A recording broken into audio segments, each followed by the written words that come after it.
President, and my dear colleagues. No person shall be deprived of life, liberty, and property without due process of law. Ito po ang garantiya ng ating konstitusyon. At kung titingnan po natin, ang sabi ay, no person shall be deprived, hindi no rich person, hindi no well-connected person, hindi rin no person in power or authority. It simply says, no person, period. Pero sa mga nakikita at narinig ko sa mga lumalapit sa akin, ang mga mamamayan nating mahirap at walang estado o koneksyon ang kadalasang di nabibigyan ng proteksyon na pinangako ng ating saligang batas. Through the years, I have received so many complaints about the abusive law enforcers and people being wrongly accused of crimes just because they cannot defend themselves and just because they are poor. Kamakailan lang sa aking programa, may PWD na pinuntahan sa kanyang bahay ng mga kapulisan na di man lang naka-uniforme. Inukusahan siya na nag-snatch ng cellphone. Inalugog ng pulis ang bahay nila at nang may nakitang mumurahing cellphone, yun ang sinabing nakaw daw na cellphone. Ni wala man lang search warrant ang pulis. At dahil dito, inimbitahan ang PWD sa presinto. Invitation. Again, invitation. Ito po ang magic word na ginagamit ng mga pulis para sa mga mahirap nating kababayan upang makaladkad nila sa presinto nang walang warrant of arrest. At pagdating sa presinto, anong nangyari sa PWD? Pinag-antay ang PWD at nang walang dumating na complainant, pinauwi din siya. Ano yon? Pasensya na lang? Nayurakan na ang kanyang pagkatao, nalabag na ang kanyang mga karapatan. Pero ano naman ang magagawa rin nila? Wala silang abogado, wala silang kakilala. Talaga naman, kapag mayaman, proseso. Pero kapag mahirap, abuso. Nakita din natin ang mga mapang-abuso natin mga law enforcers noong panahon na nauso ang tanimbala o laglag-bala. Mga pulis at airport security officials na nagnanais kumikil ng pera sa mga turista at pasahero. May isang kaso pa nga akong naalala na 5 araw na natili ang kawawang turista na si Lane Michael White dahil sa bala na itinago daw sa kanyang maleta. At syempre, andyan din ang mga biktima ng tokhang. Mga nakusahan at natima ng droga kahit inosente. Mga lumang tugtugin pero paulit-ulit pa din. Lilinawin ko lang po at pasintabi sa idolo kong si Senator Bato de la Rosa. Hindi ko po nila lahat ang mga kapulisan.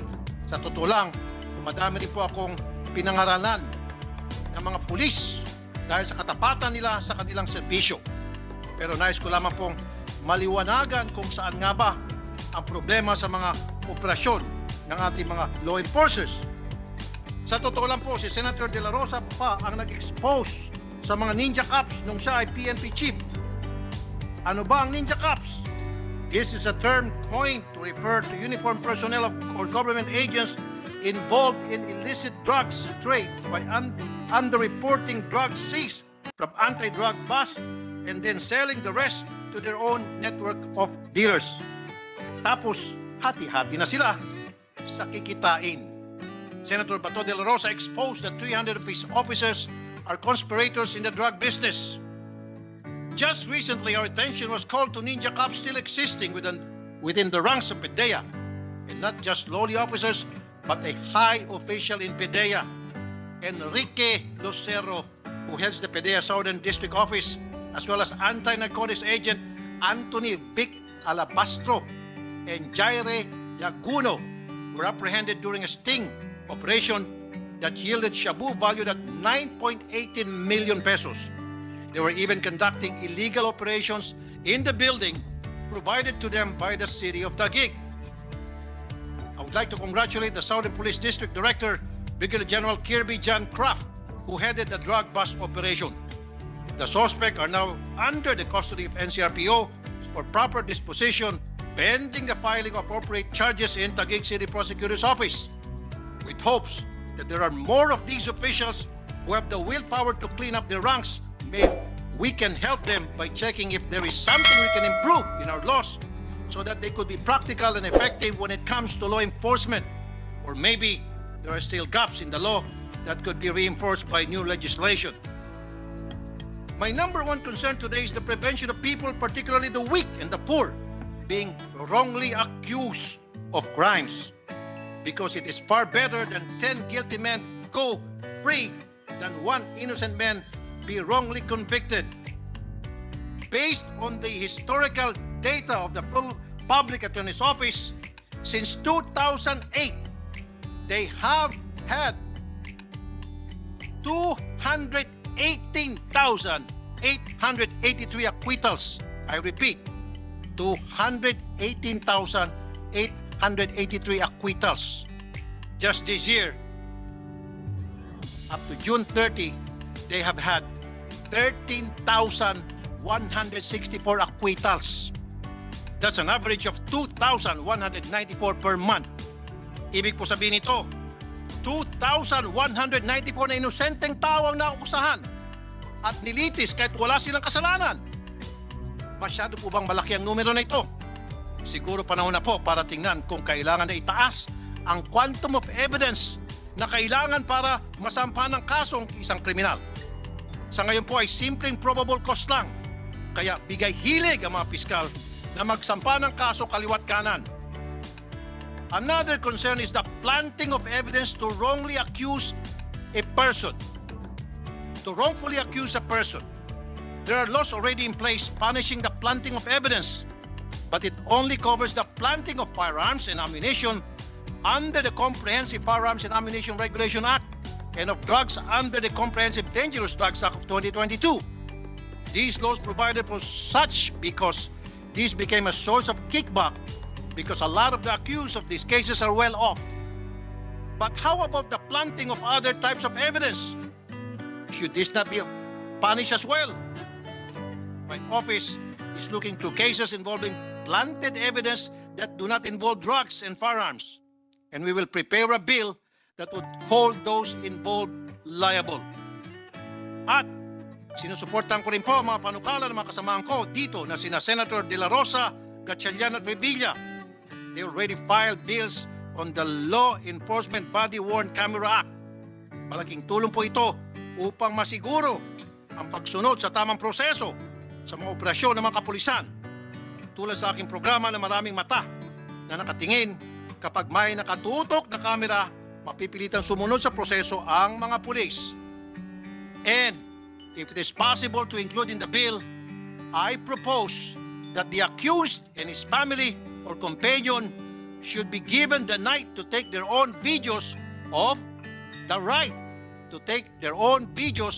of the arresting process and the search of their premises.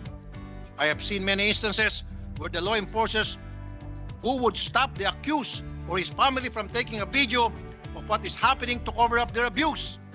They are not doing anything wrong. They should never be afraid of being recorded.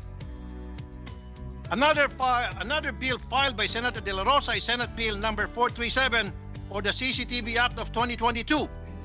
The bill sought the installation of CCTVs in business establishments to aid Philippine National Police in deterring crimes. We have seen several crimes solved because of CCTVs. But I will submit a supporting bill that will also require the installation of CCTV cameras in police prisons and detention facilities. I seek the guidance of Senator De La Rosa regarding this. A lot of human rights violations happen in the police prison upon arrest or invitation of suspect or person of interest. Mapipigilan po ng CCTV sa mga presinto at detention facilities ang pagbubugbog ng mga naaresto. Matitigil din po ang pagpasok ng mga unauthorized individuals sa presinto sa loob ng kulungan para mambugbog ng detainees. Mapipigilan din po ang pagpasok ng mga pinagbabawal na droga sa mga detention center. At isa pa po ay mababantayan ng mga detained individuals na minsan ay nakakalusot at nakatakas dahil padrino nila ang officer in charge sa presinto. Sa next budget deliberation, I will focus on the budget of the PNP to ensure that they are equipped with the right budget to properly enforce the law. They should have functioning body cams that do not obscure or hamper their movement during the operation. The police headquarters should have CCTVs. Another report that has reached me is that they do not have funds to conduct proper buy-bust operation due to lack of UV detection powder that will mark not only the money but also the subject. Isa pang napansin ko po na kailangan ayusin ay mga abusadong pulis na nababalitaan ko ay pabata ng pabata. May bagito pa. Hindi sila sumusunod sa proseso. Hindi nila ginagalang ang karapatan ng mga akusado na kung tutusin ay innocent until proven guilty. We need to instill respect for due process. Kailangan naintindihan ng mga kapulisan ang halaga ng mga proseso na ginagawa nila. And if they have a deep understanding of the procedure, they will be more consistent in its application. Dapat alam nila kung para saan ba ang pagsasabi at pagpapaliwanag ng Miranda rights ng isang akusado. Sapagkat hindi ito seremonya na walang katuturan. Ito'y proteksyon para sa akusado at sa law enforcer. Nasasayang din ang police operation pag hindi nasusunod ang proseso kasi napapawalang bisa ang mga ebidensyang nakukuha nila. Of 1998, ano ang mga gumagana, ano ang walang silbi, at ano ang inaabuso sa batas na ito. Gusto ko din pong banggitin ang PNP Memorandum Circular on Guidelines, Police Policies, and Procedure in the Conduct of Complete Background Investigation in Recruitment and Selection of PO1.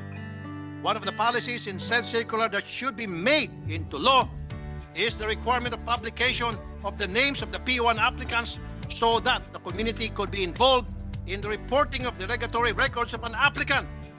Itong publication ay ginagawa din ng JBC sa mga nag-apply na judges at justices and is very effective in sourcing background checks on applicants. We should also publish police applicants in newspapers and relevant government websites.